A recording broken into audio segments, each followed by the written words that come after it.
Hallo liebe Freunde, ich grüße euch ganz herzlich aus Russland. Ich hoffe, euch geht's gut im Alltag und ihr genießt euer Leben trotz aller Probleme, die man so im Alltag hat. In diesem Video möchte ich euch noch einige Nachrichten aus Russland vorstellen. Hoffentlich findet ihr ein Interesse daran. Momentan halte ich mich in Novosibirsk auf. Ich bleibe hier bis Ende September. Dann fahre ich zurück nach Irkutsk. Ich werde in Irkutsk weiterleben. Mein Aufenthalt in Novosibirsk ist kurzfristig. Ich besuche hier meine Freunde. Früher habe ich auch in Novosibirsk lange Zeit gelebt, aber seit 2 Jahren lebe ich jetzt wieder in Irkutsk und will dort weiterleben. Also, wenn ihr wirklich ein Interesse für das Alltagsleben in Russland habt, bleibt bitte dran. Los geht's! Migrantenkinder. In Russland sorgt derzeit die Situation rund um den Schulbesuch von Kindern aus Migrantenfamilien für Diskussionen. Nach Angaben der Aufsichtsbehörde können fast 90% dieser Kinder nicht in russische Schulen aufgenommen werden. Grund dafür ist das Scheitern beim Test in russischer Sprache. Von April bis August 2025 wurden über 23.000 Anträge auf Einschulung gestellt, doch nur rund 8.000 Familien reichten die vollständigen Unterlagen ein. Den Sprachtest bestanden lediglich 2.964 Kinder. Das sind nur 12,6% aller Bewerber. Die Sprachprüfung für Migrantenkinder ist seit dem 1. April Pflicht. In der Staatsduma wird bereits darüber diskutiert, wie der Erwerb der russischen Sprache durch ausländische Schüler besser kontrolliert werden kann. Parallel dazu gibt es einen Gesetzentwurf, der die Einreise von minderjährigen Migranten ohne Eltern einschränken soll. Begründet wird dies damit, dass viele Jugendliche offiziell zum Lernen nach Russland kommen, in Wirklichkeit jedoch arbeiten. Derzeit ist ihre Einreise sogar ohne notarielle Zustimmung der Eltern möglich. Ein weiteres Thema betrifft die Kinder von Repatrianten. Der Abgeordnete Dmitri Kuznetsov erklärte, dass durch die verpflichtenden Sprachtests auch Kinder russischsprachiger Familien aus dem Ausland nicht in die Schulen aufgenommen wurden. Betroffen sind sowohl Teilnehmer von speziellen Repatriierungsprogrammen als auch Kinder, deren Eltern bewusst eine enge kulturelle Bindung zu Russland pflegen. Als Lösung schlug Kuznetsov vor, den Schulzugang für Kinder der indigenen Völker Russlands zu erleichtern. Diese Initiative wurde bereits dem Bildungsminister Sergei Kravtsov vorgelegt. Aeroflot.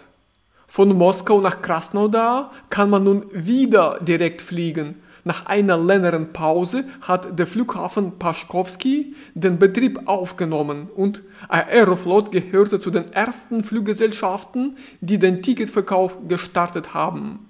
Der erste Flug ist für den 17. September geplant. Die Maschine startet um 6:30 Uhr in Scheremetyevo. Die Flugdauer beträgt fast 4 Stunden. Der Ticketpreis liegt bei etwa 16.000 Rubel. Der Flughafen war im Zusammenhang mit der Militäroperation geschlossen worden und empfängt nun wieder Passagiere.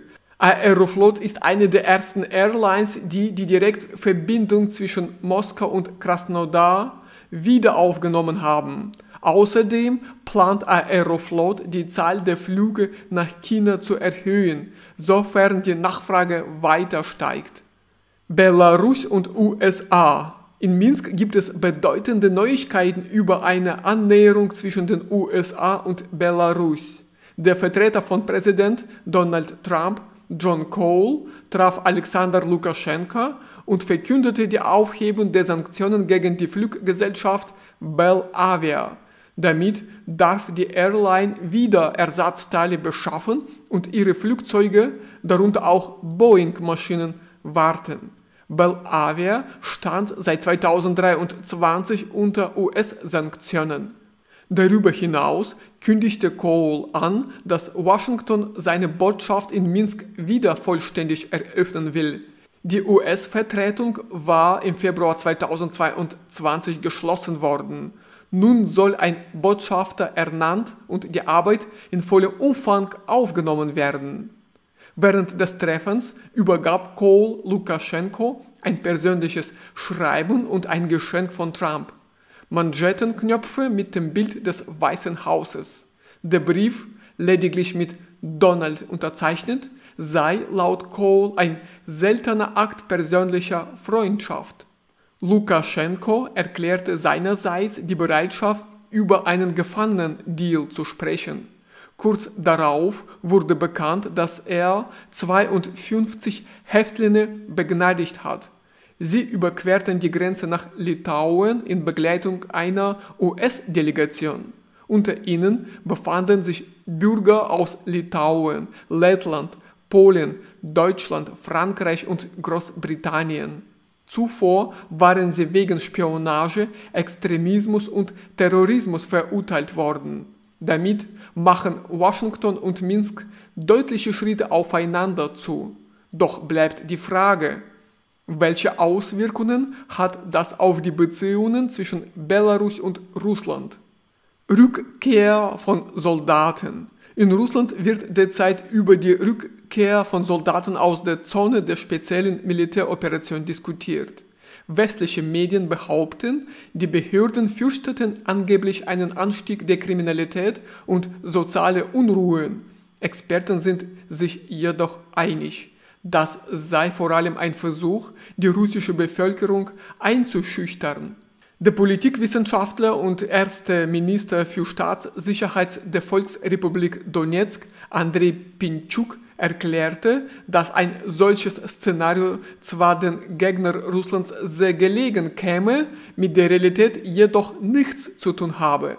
Seiner Ansicht nach setzen die Ukraine und ihre westlichen Unterstützer von Anfang an auf eine innere Destabilisierung Russlands. Doch die Geschichte zeige klar, einen Sieg über Russland könne es von außen nicht geben. Gleichzeitig betonte Pintschuk, dass gewisse Risiken durchaus bestehen, weshalb man das Thema verantwortungsvoll angehen müsse. Russland ergreife bereits entsprechende Maßnahmen.